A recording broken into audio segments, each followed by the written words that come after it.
Pasti nggak asing lagi ya Bapak Ibu ya kalau kita ngomong pasien atau perawatan dengan luka postoperasi. Nah, kalau kita ngomong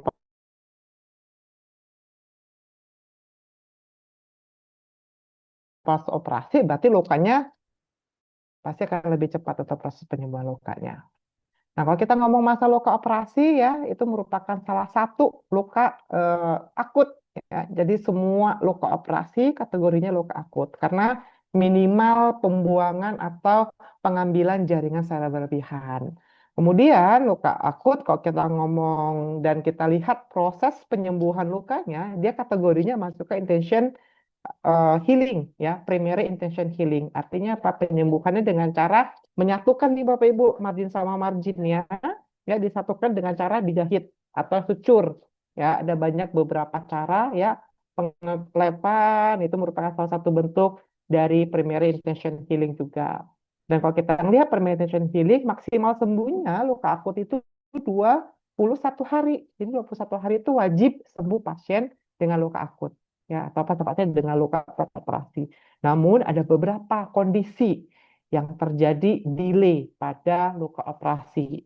Dan delay ini biasanya terjadi akibat inflamasi yang memanjang.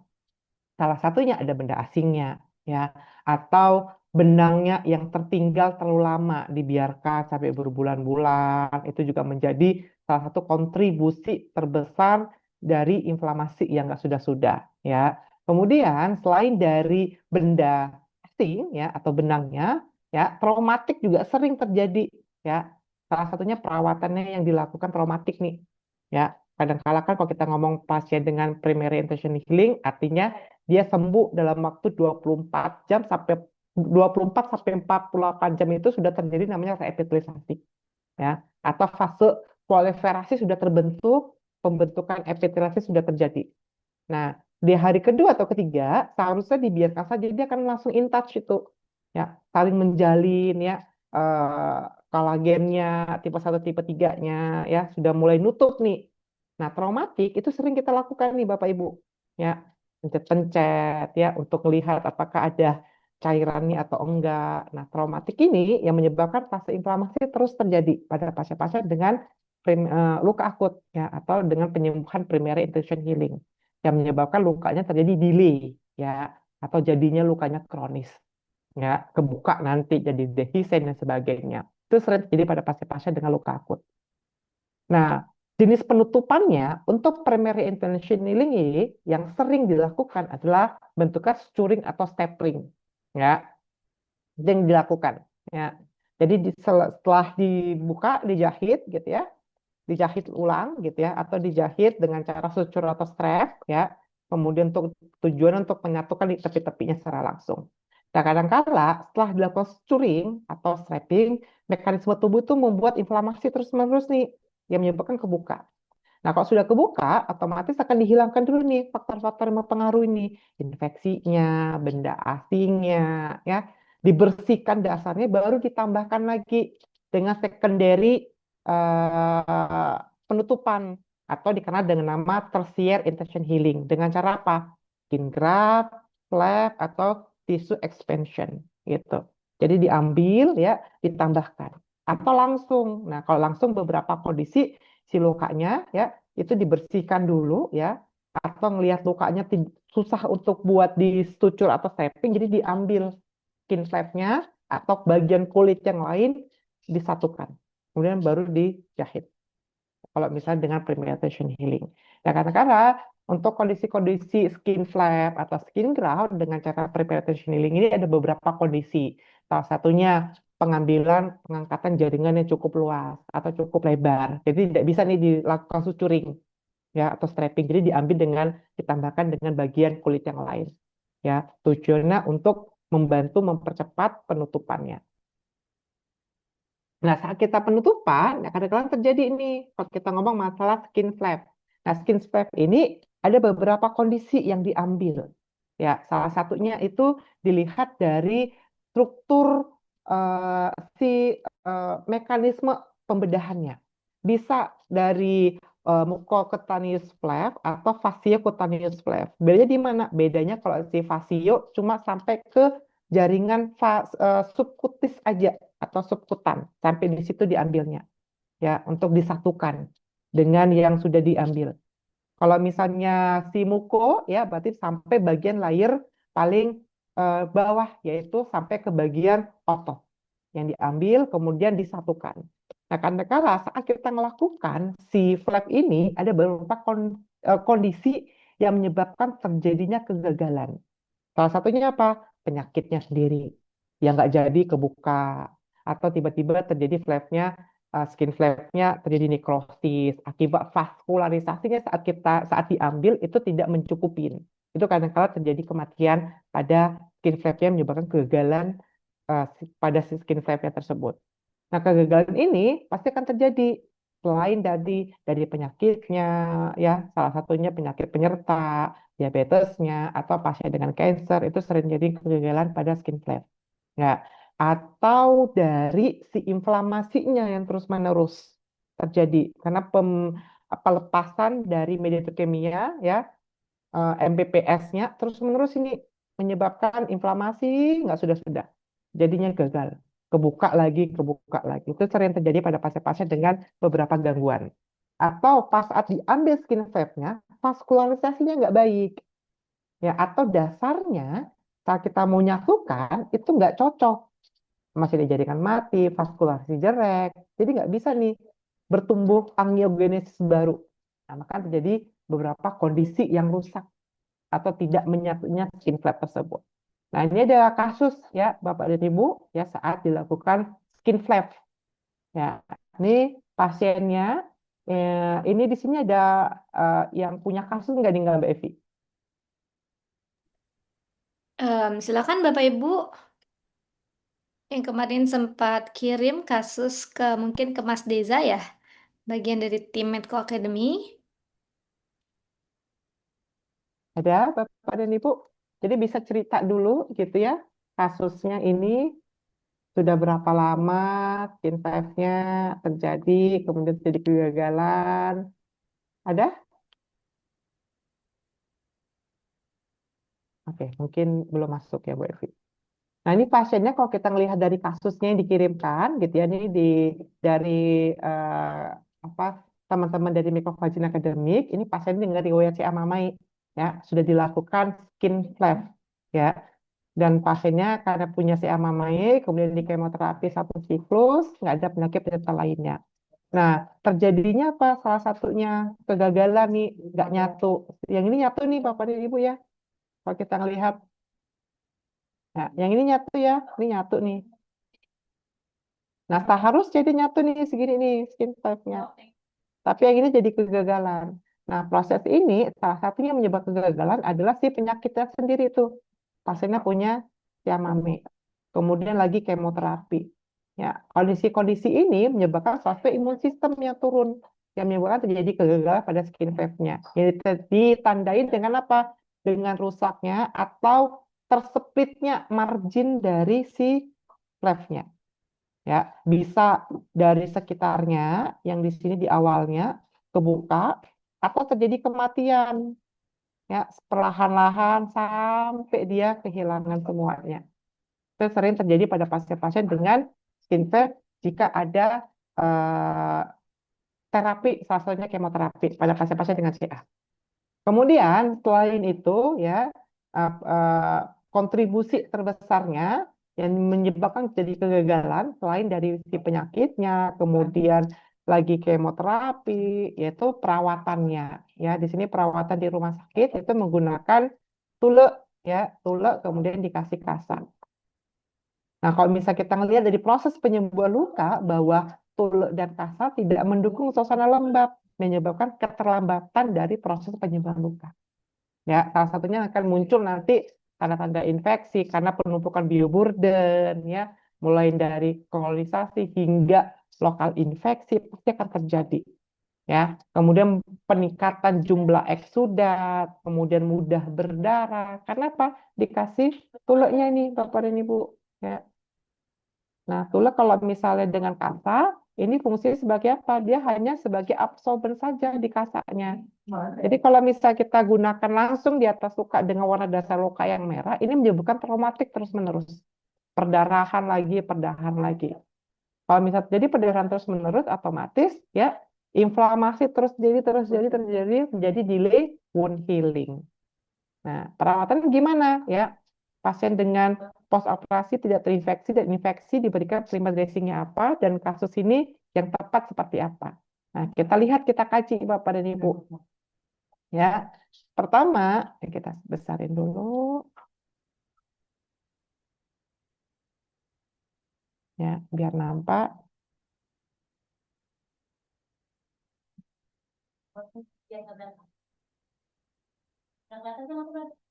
Nah, ini kita lihat ya Bapak Ibu ya.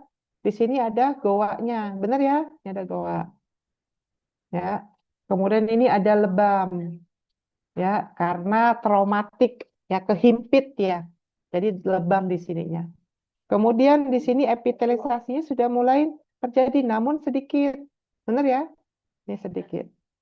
Nah, kemudian ini sudah ada sedikit margina yang melebihi dari batas tepi lukanya atau edge-nya. Atau dikenal dengan nama hipergranulasi atau overgranulasi. Nah, kondisi pasien dengan CA mamae itu sering terjadi pelambatan dari proses pembentukan epitelisasi. Karena apa? Karena dari si vaskularisasinya, permasalahan kemudian dari pasien yang sedang menjalankan kemoterapi, otomatis imun sistemnya terganggu, pembentukannya tidak baik pada epitelisasinya. Nah, untuk menjaga biar dia tetap aman, gitu ya, biar kondisinya tetap berjalan proses penyebab lukanya, jadi pilih balutan yang dapat menghentikan perdarahan. Karena ini pasiennya dengan warna dasar luka merah. Jadi kalau misalnya Bapak dan Ibu gunakan kasa saja di atas sini, selama 3 hari, pasti akan lengket, traumatik lagi. Inflamasi terus terjadi. Ya, pertama harus dicuci dulu. Cucinya apa? Cucinya carilah pilih cairan yang mengandung antiseptik namun ramah terhadap si jaringan yang warna merah ini. Ya, antiseptik yang ramah terhadap si jaringan merah ini. Ini harus ramah. Salah satunya apa? Bisa menggunakan PHMB. Ya, karena ada mengandung antibakterinya, ya, antibakteri properties. Jadi mencegah pembentukan atau pertumbuhan bioburden. Ya, cuci. Kalau misal mau tambahin sabun, cari sabun yang mengandung antiseptik. Ya, cuci. Kalau nggak ada antiseptiknya, PHMB atau HOCl, boleh cari atau boleh menggunakan air yang siap dikonsumsi. Ya, itu juga aman. Karena apa? pH-nya aman terhadap si jaringannya. Jadi nggak buat rusak dia. Ya, gitu Bapak Ibu. Kemudian untuk primerinya, karena dia sudah ini ada risiko nih Bapak Ibu melihat ya, di sini merah nih. Benar? Di sini agak pucat nih merahnya. Nah, granulasi yang baik merahnya seperti ini nih. Seperti merah semangka. Jadi kalau misal pucat seperti ini apa tandanya? Salah satunya apa? Cek HB-nya. Pasien-pasien dengan si amamae pasti HB-nya cenderung turun. Ya, nanti dicek HB-nya. Kalau misalnya turun berarti konsumsi nutrisi yang baik agar si HB-nya naik. Ya, atau tambah vitamin Fe ya untuk menunjang si HB-nya lebih cepat baik. Kemudian untuk mencegah dia biar si epitelnya, ini epitelnya itu dari samping-samping sini ya, pada di tepi-tepi luka bekerja atau berjalan sampai tengah gitu ya. Jadi harus dikasih balutan yang baik. Salah satunya apa? Kasih dulu nih namanya Metcovazine Red ya, Metcovazine Red ya, Metcovazine Red. Primer Metcovazine Red. Pertanyaannya, kenapa harus Metcovazine Red? Karena ada kandungan HA-nya, Bapak Ibu. HA ini ya, kalau misal melihat dari skin fold-nya ya, dia akan membantu membuat atau merangsang sintesis kolagen, terutama kolagen tipe 1 dan tipe 3 lebih cepat terjadi pembentukan epitelisasi. Ya, jadi harus dikasih yang mengandung HA. Ya, salah satunya ada di kandungan si Mecovagin Red. Ya, kemudian setelah dikasih tipis nih Tipis tujuannya apa? Untuk biar tetap lembab. Dikasih tipis semuanya.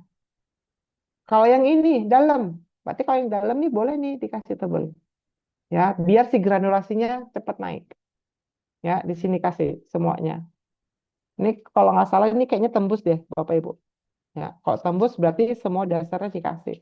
Kemudian baru ditutup karena dia ada risiko perdarahan pada kasus-kasus dengan si amamai, berarti ditutup atasnya menggunakan si alginat atau alginat. Ditutup di atas si alginat. Si alginat. Nah, cenderungnya pada pasien-pasien dengan sudah dilakukan flap, ya, terjadi kegagalan, ya, sudah warna merah, risiko epitelnya rusak karena jumlah eksudat yang bertambah, bagi pasiennya lagi kemoterapi. Jadi selain kalsium alginat, ya, Bapak Ibu, untuk akhirnya boleh ditambahkan namanya poliuretan foam. Tujuannya apa? Untuk offloading. Jadi biar tidak terjadi traumatik, nih seperti ini tujuannya. Selain dia offloading untuk mempertahankan kontur atau si kondisi si kulit sekitarnya, ya, kulit sekitarnya di sini dikasih offloading, boleh pakai foam kemudian di plester, ya, kalau untuk kasus yang seperti ini, ya. Nah, tadi sudah ya, primer sama primernya pakai apa, nah, untuk pencegah infeksi gimana? Berarti cek cara cuci lukanya. Jadi carilah, pilihlah cairan yang mengandung anti mikroba. Salah satunya ada di PHMB, ada di HOCl, atau di superoxide, atau di oxidin HCl. Itu ada mengandung antimikroba properties karena tergolong salah satunya ada surfaktannya yang mampu melindungi, ya, atau mencegah pembentukan bioburden pada dasar luka, ya. Tuh. Nah, karena dia tadi sudah mulai granulasi, jadi kita mau cari dia mempercepat, jadi pilihnya balutannya pertamanya kasih mecofalginate terlebih dahulu. Kemudian baru dikasih kalsium alginat, baru di offloading dengan foam. Gitu. Jadi jangan pakai kasa lagi Bapak Ibu. Kalau misalnya Bapak Ibu kasih kasa, otomatis kan traumatik nih terus menerus. Ya, karena apa? Ini sudah tadi sudah mulai hiper. Kalau dia traumatik terus menerus, ini akan hiper di sininya. Ya, karena inflamasi lagi, pembentukan lagi, pembentukan terus menerus. Sudah, nggak selesai. Terakhir lukanya nggak nutup-nutup. Ya, kasihan pasiennya. Oke, itu kasus yang pertama. Ya, kita move kasus yang kedua. Oke, kasus yang kedua, ini pasien dengan post fistula ani, ya, 4 hari yang lalu pasiennya 18 tahun, ya, tidak ada riwayat DM.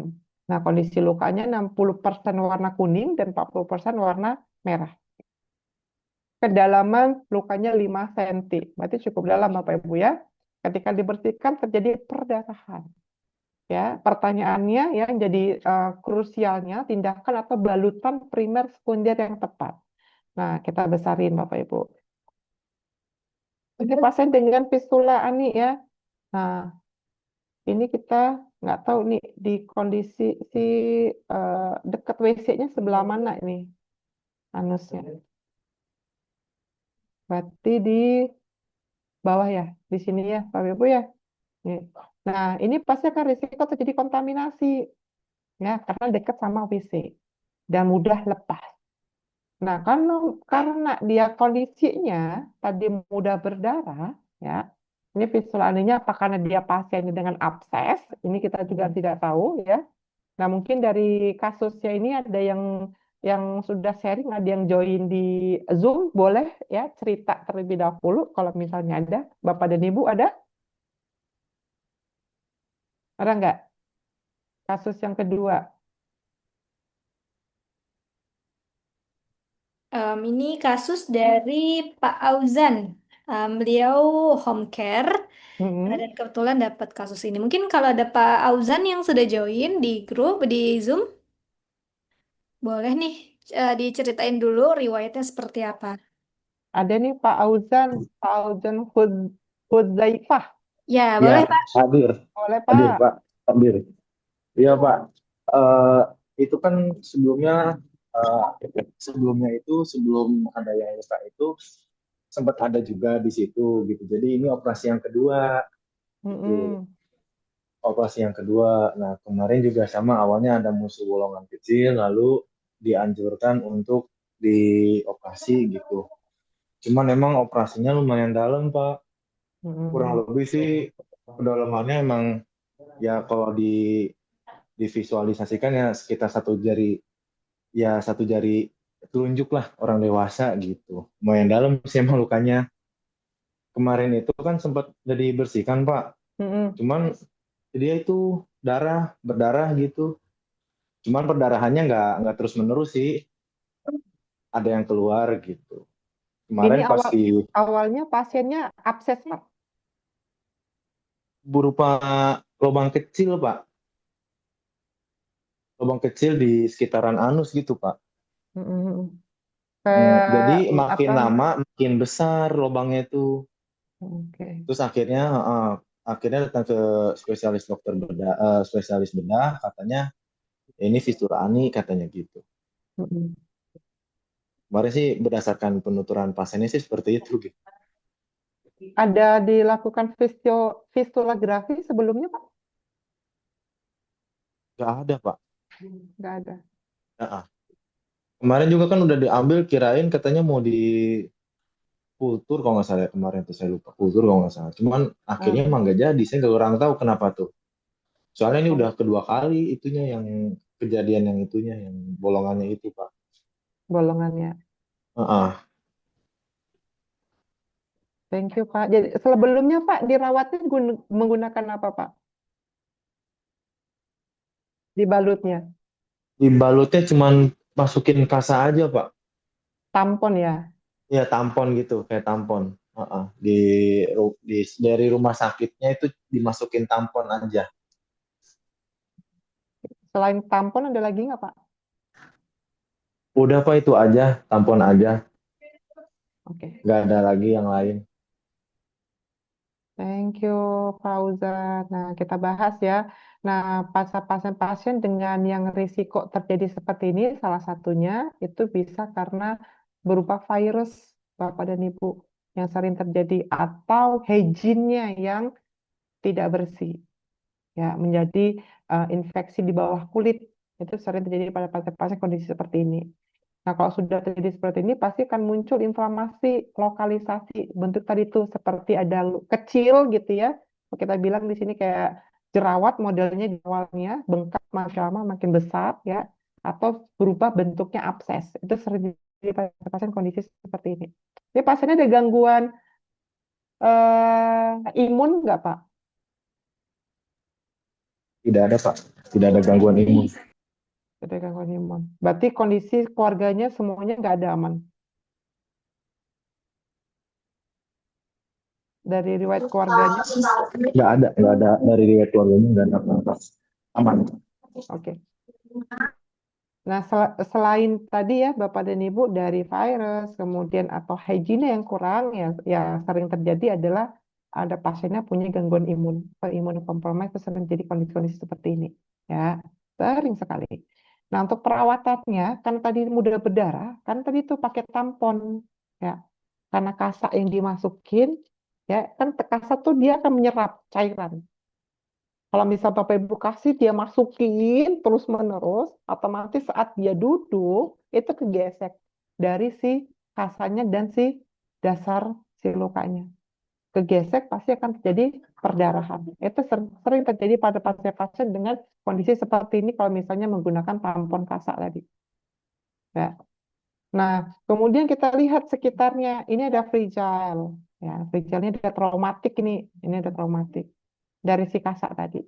Ya, kemudian di sini ada bengkak ya, waktu kalau misalnya melihat bengkak. Kemudian ada kemerahan ini ya, ini sudah masuk ke lokal mengarah ke spreading ya, spreading infeksi kalau misalnya kita lihat dari wound infeksi kontinum ya. Kemudian sudah mulai ada jaringan mati nih di bagian edge-nya atau tepinya. Karena tadi itu kasat tidak mendukung suasana lembab Ya, karena dia fungsinya bukan tujuannya melembabkan atau menghidrasi, malah dia tujuannya mengabsorb cairan yang ada. Jadi kalau misalnya dikasih kasa, otomatis terjadi nih traumatik ya, kemudian proses autolitik ya atau lembab itu tidak terjadi. Nah, akan terjadi kondisi-kondisi seperti ini pada si pasiennya. Ya, jadi gimana cara perawatannya?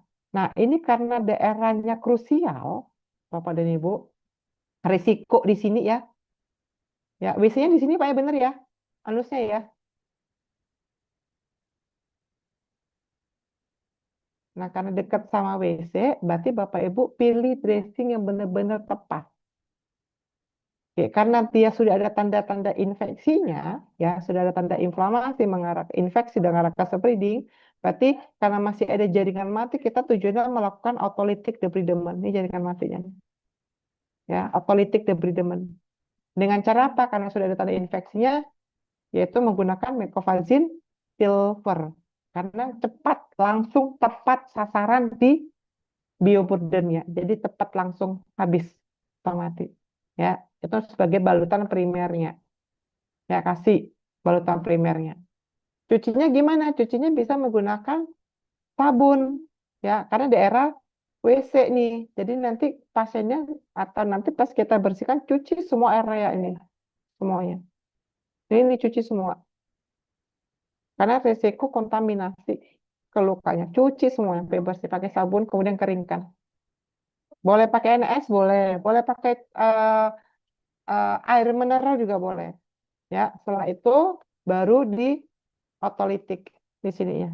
Untuk tujuan yang pertama, kita mau pisahkan dulu nih jaringan sehat sama jaringan yang nggak sehat dengan cara kita otolitik. Kasih di sini mecofazin silver. Pasti setelah kita lakukan otolitik akan mengeluarkan cairan yang banyak. Kemudian risiko terjadi buka atau copot karena daerah sini nih, daerah lipatan pasti akan mengeluarkan keringat yang berlebihan dan mudah copot. Ya. Jadi setelah kita kasih silver, kita kasih namanya foam atau fiber gelling, boleh. Karena mau otolisis dulu, boleh pakai fiber gelling.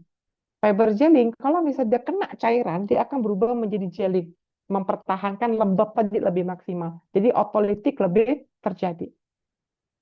Oke, kemudian baru kita tutup dengan transparan film. Ini transparan film. Ini TFT namanya, transparan film. Oke, tutup semua transparan film. Nah, kemudian saat kita tutup transparan film, pastikan sebelum kita tutup daerah sekitar ini benar-benar kering. Ini kering. Nggak boleh lembab sedikit pun. Nggak boleh lembab. Kalau lembab otomatis transparan filmnya nggak nempel. Dia harus benar kering. Kalau misalnya nggak bisa kering, ada namanya produk namanya skin barrier. Skin barrier fungsinya dia melindungi sekitar nih, Bapak dan Ibu. Melindungi sekitarnya. Itu skin barrier, melindungi sekitar kulit ini. Tujuan apa? Biar dia nggak banyak sih ngeluarin eksudatif atau cairan berlebihan atau keringat berlebihan. Jadi tensilnya lebih kuat karena ada fungsi bariernya tadi di atasnya. Kalau sudah dilapisin dengan skin barrier, Bapak Ibu menggunakan transparan film juga aman. Kalau takut gitu ya, kalau takut nanti takut copot ini karena daerah daerah sih sini nih samping sini ya. Jadi boleh dilindungin dulu daerah sini. Kalau misalnya memang benar-benar takut copot, yaitu dengan hidrokoloid untuk di segininya. Kalau misalnya nggak ada transparan film, gitu ya, boleh dengan hidrokoloid di sininya. Sudah dengan hidrokloid, tadi barusan tetap sama ya, Bapak Ibu ya. Barusan tetap sama. Yang mecofazin-nya, silvernya, kemudian fiber, ya. Kalau misalnya nggak ada fiber, boleh pakai foam. Tapi sini lindungin dulu nih, pakai hidrokloid daerah sini. Udah dikasih tuh yang pertama silver, ya, gelling atau foamnya, terus fiksasi dengan tap adhesif. Boleh pakai merek apapun. Ya, tutup semuanya. Baru di luarnya kasih transparan film. biar dia tidak saat dia apa namanya BAB, jadi nggak masuk fungsi transparan film. Jadi dilindungin lah. Kalau misal pakai peset biasa, otomatis kalau dia BAB, cebok otomatis akan basah. Kalau misalnya basah, ya mau nggak mau harus diganti dengan yang baru. Nah, diajarkan si pasiennya kalau misalnya basah boleh diganti. Kalau misalnya biar aman, 3 hari terjadi otolitik yang baik, ya sudah menggunakan transparan film. Di sini tutupnya. Nanti 3 hari dievaluasi. Kalau misalnya sudah terjadi otolitik, ini akan hancur. Fauzan, ini akan hancur nih di sini. Yang selap ini akan hancur. Ini boleh dilakukan mekanikal. Karena sudah terpisahkan nih dengan jaringan yang sehat sama jaringan yang nggak sehat. Diambil otolitik. Ya, diambil dengan mekanikal, kemudian dilakukan hal yang sama sampai dia nutup. Karena kala pasien dengan kondisi seperti ini butuh nutrisi yang lebih ekstra. Ya, jadi proteinnya, vitaminnya, terutama vitamin A, vitamin C, ya, kemudian zinc, ya, itu penting ya untuk membantu regenerasi selnya yang telah rusak dan mengurangi inflamasi yang berlebihan. Ya, itu wajib. Kondisi-kondisi pasien seperti ini. Itu Pak Uzan. Karena lihat dari kondisinya masih 18 tahun ini. Ya, kalau 18 tahun berarti proses penyembuhannya otomatis lebih cepat. Ya, biar tidak terjadi traumatik nih seperti ini nih traumatik kasihan pasiennya. Ya, ini traumatik karena diberi tampon tadi. Itu Pak Uzan. Mbak Evi. Yes. Nah, gimana Pak Uzan? Sudah cukup sangat-sangat terjawab ya. Sesuai dengan pertanyaannya, tindakan apa yang harus dilakukan, balutan primer dan sekunder apa yang tepat.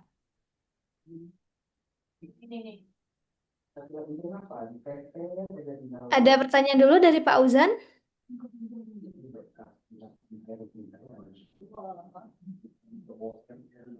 Nah, Pak Uzan mungkin lagi dinas nih Mbak Evi. Oh ya, oke. Oke, Bapak Ibu semuanya, em, untuk 2 kasus tadi sudah diterangkan dan dikupas tuntas oleh Nus Khairul. Mungkin di sini Bapak Ibu ada pertanyaan kah yang sesuai dengan topik hari ini? Ibu Maulidatul Azizah, silakan. Ya baik, terima kasih Nars izin bertanya. Kebetulan pernah dapat juga di rumah sakit dulu tentang kayak gitu luka fistula ani. Nah kebetulan pasiennya belum ada stoma gitu Nars. Jadi perawatannya agak susah di bagian yang di situ dan sangat dekat kan dengan tempat buang BAB-nya dengan rektumnya. Iya, Jadinya itu bingung nutup perawatan lukanya itu gimana dan setiap kali kan pasiennya juga masih sering BAB gitu ya. Nars. iya. Jadi harus harus apakah setiap hari berarti harus diganti gitu ya Nurs ya. Nggak susah juga nempel kayaknya obatnya gitu karena sering kena BAB-nya kayak gitu Nurs. Terima kasih. Oke, terima kasih. Nah, nah kan, karena tadi itu sering Bapak dan Ibu ya, karena tadi dia basah dan lembab, nah makan sering copot di daerah balutan, terutama daerah yang sini nih, daerah perineumnya, ya, yang dekat anus. Ya, makanya salah satunya tuh dikasih skin barrier dulu atau dikasih hidrokolloid terlebih dahulu untuk membantu menekan. Jadi sebagai barrier dulu kulitnya sekitarnya. Gitu. Kemudian saat plester pastikan beberapa posisi. Jadi kalau misalnya pas plesternya dia miring ya, miring kanan, jadi nanti pas setelah plester dicek lagi saat miring kiri ada yang renggang nggak. Kemudian saat kakinya ditekuk ada yang renggang nggak. Nah itu di plester. Caranya dilihat seperti itu untuk evaluasinya biar dia nggak cepat copot. Nah jadi plesternya kemari, kemari, ya kemari, kemari posisinya ya dibalas. Nah kadang-kadang yang sering copot mana daerah sini nih sering copot. Kalau atas pasti nggak copot, daerah sini sering copot. Jadi caranya gitu nih. Jadi pesernya ada beberapa dicek, dievaluasi berbagai posisi. Jadi ditekuk satu kakinya, ya dinaikin atau ditekuk. Jadi pasien suruh meluk kakinya, gitu ya, dipeluk gini. Ya, jadi kita lihat ini posisinya di sini, biar renggang ini baru kita pressure ulang. Gitu, kita pressure ulang. Kemudian kita pressure lagi di sini. Oke, kalau copot pertanyaannya. Nah, kalau copot semuanya, kalau misal masih bertahan, oh pesernya ini copot, berarti pesernya ditambahin, diganti dengan peser yang baru. Dengan catatan apa? Ini harus dikeringkan. Di sini dikeringkan semuanya.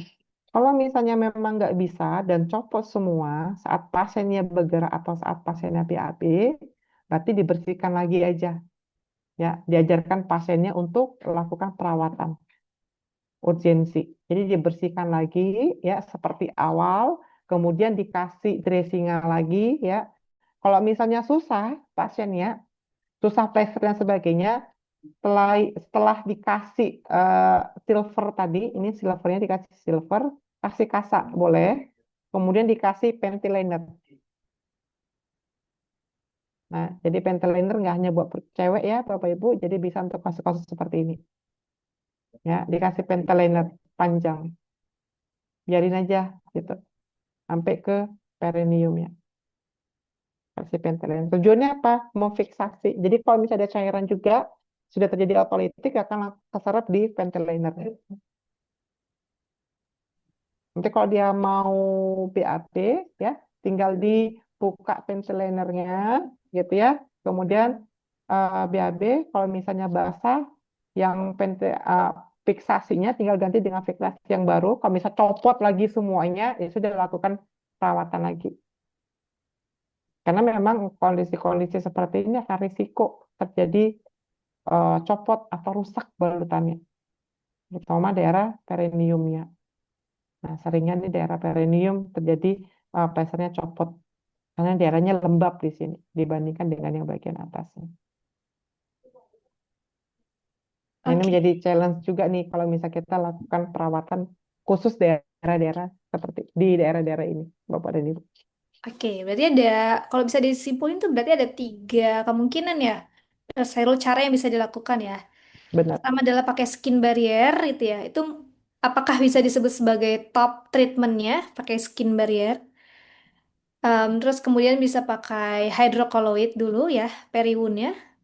Yang ketiga, salah satunya pakai ventilator, tapi memang harus lebih sering berarti ya proses ganti Iya, balutan. benar.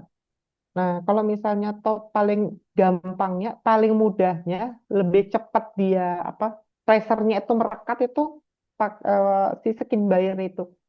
Karena dia mengurangi pembentukan si apa keringat di daerah sini nih. Jadi nggak buat lembab dia. Dibandingkan kalau misalnya Bapak dan Ibu menggunakan misalnya hanya hidroklorid saja. Kadang-kala kalau hidrokloridnya dia sudah jenuh gitu ya saat dia jalan atau gerak itu kan dia lebih tebel, otomatis akan lebih copot. Nah, lebih copotnya seringnya apa daerah saat dia gerak, terutama daerah sini kan gerak ini ya. Nah, pasti akan copot gitu. Jadi lebih amannya ya klinisi yang selama ini kita dapati kasus-kasus yang seperti ini kita kasih skin barrier semuanya di sini sebelum ditutup skin barrier. 5 detik dia akan rilis, akan kering, akan bentuk seperti ada lapisan di atasnya kalau kita menggunakan skin barrier. Nah, skin barrier kalau sudah ketemu dengan si kulit, dia akan meresap, kemudian peser lebih cepat, lebih tahan dia. Jadi lengketnya lebih kuat dia dibandingkan tanpa menggunakan skin barrier. Khusus daerah-daerah seperti di daerah-daerah ini. Gitu Bapak Ibu. Dibandingkan hanya, oh mau pakai si hidrokloid, boleh-boleh aja saja. Tapi risikonya pasti akan copot karena dia gerak di sini. Oke. Gitu. Mungkin kalau misalnya nanti Bapak Ibu cari di Google, kalau langsung cari skin barrier itu memang nggak muncul ya Bapak Ibu ya, apa sih itu produk skin barrier ya. Tapi yang biasa memang ada gitu ya Nurse Hyrule, itu biasa pakai Convatec kalau nggak salah ya. 3M ada, terus Oh ada 3M, oke. dari produk Invion juga ada. Oh oke ya. Tapi dia Jadi lebih besar kalau produk Invion.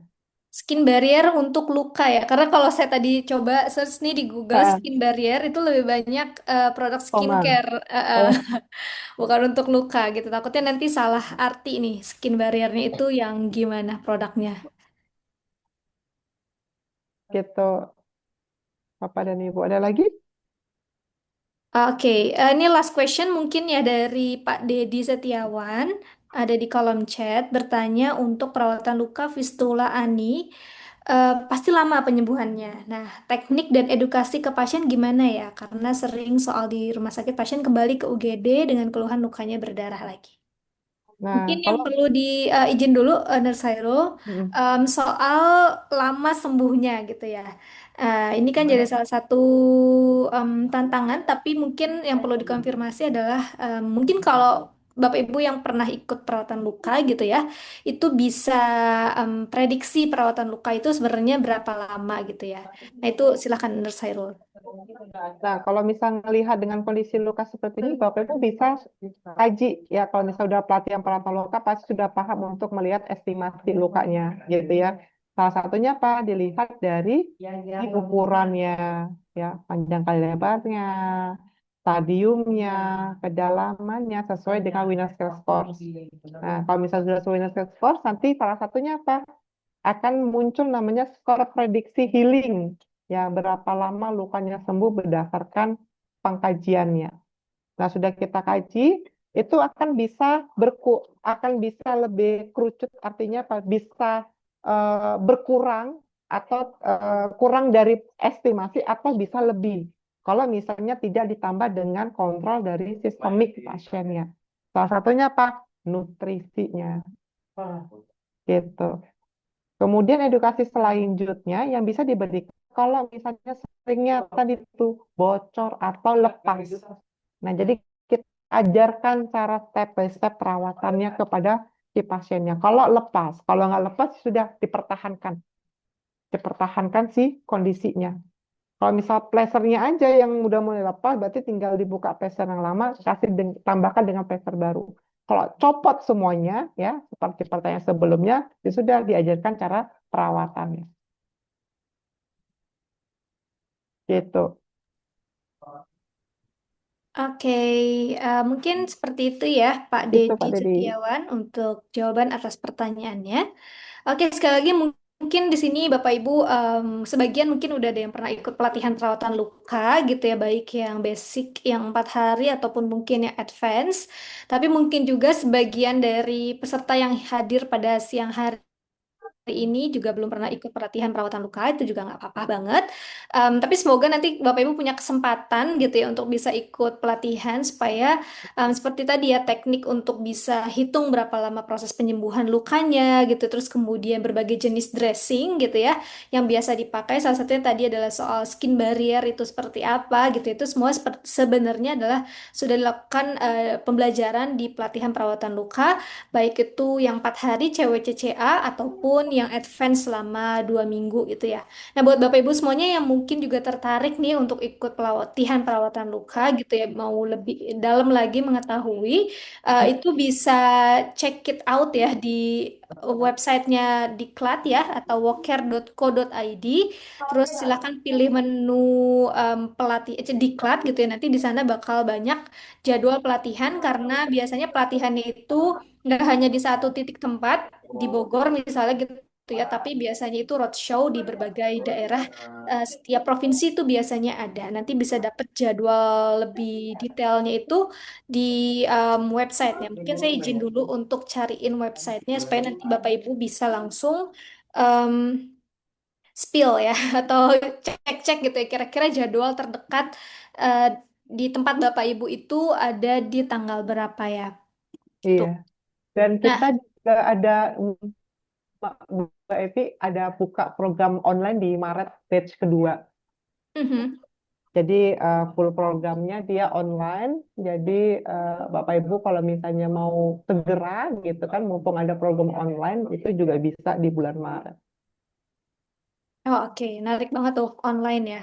Karena biasanya banyak yang terkendala sama cuti gitu ya. Nah, Iya, ini bisa jadi salah satu solusi buat Bapak Ibu semuanya nih. Yes. Karena memang kalau jadi kami di Medco Fazil Academy itu memang akan bahas lebih ke kasus ya Bapak Ibu ya, tapi biasanya untuk bisa dapat nangkep setiap kasusnya itu lebih baik lagi memang Bapak Ibu sudah pernah ikut pelatihan perawatan luka supaya nanti diskusinya tuh biasanya lebih jauh lebih intens lagi gitu. Oke, nah hari ini topiknya sangat menarik sekali gitu ya tentang post op. Yang pertama adalah tadi tentang skin graft, yang kedua adalah tentang fistula ani ya. Kita akan ngebahas kasus yang lebih jauh menarik lagi tentunya setiap minggunya di Medcovazin Academy setiap hari Rabu ya. Jadi Bapak Ibu yang punya kesempatan dan kalau bisa ini menjadi bagian weekly agenda Bapak Ibu nih gitu ya. Pokoknya setiap hari Rabu jam 1 siang itu ada Zoom bareng kita bahas bareng-bareng kasus mulai dari kasus diabetes, kasus post-op, kasus cancer dan seterusnya gitu. Nah, buat Bapak Ibu semuanya juga yang mau dapat diskusi lebih intens lagi, tidak hanya di live Zoom ini, juga bisa join kita di grup WhatsApp kita di Medcovazin Academy. Linknya tadi sudah saya kirimkan di kolom chat, ada di websitenya Medcovazin, medcovazin.co.id/medcovazin strip academy. Jadi Bapak Ibu bisa daftar di sana. Memang hanya untuk para nakes saja yang bisa join di grup tersebut. Dan FYI nanti kalau misalnya Bapak Ibu join, nomor yang Bapak Ibu daftarkan dengan nomor yang Bapak Ibu nanti join ke grup WhatsApp itu harus sama supaya nanti sama tim itu bisa di-approve gitu. Oke, so thank you. Terima kasih banyak Nurse Hairul untuk hari ini. Sangat insightful hari ini. Kita akan ketemu lagi di minggu depan bersama dengan Moon Expert lainnya dan terima kasih juga untuk Bapak Ibu semuanya yang hari ini sudah berpartisipasi aktif berdiskusi bersama. Saya tutup untuk Medcovazin Academy siang hari ini. Wassalamualaikum warahmatullahi wabarakatuh. Waalaikumsalam warahmatullahi wabarakatuh. Sampai jumpa Bapak Ibu di minggu depan.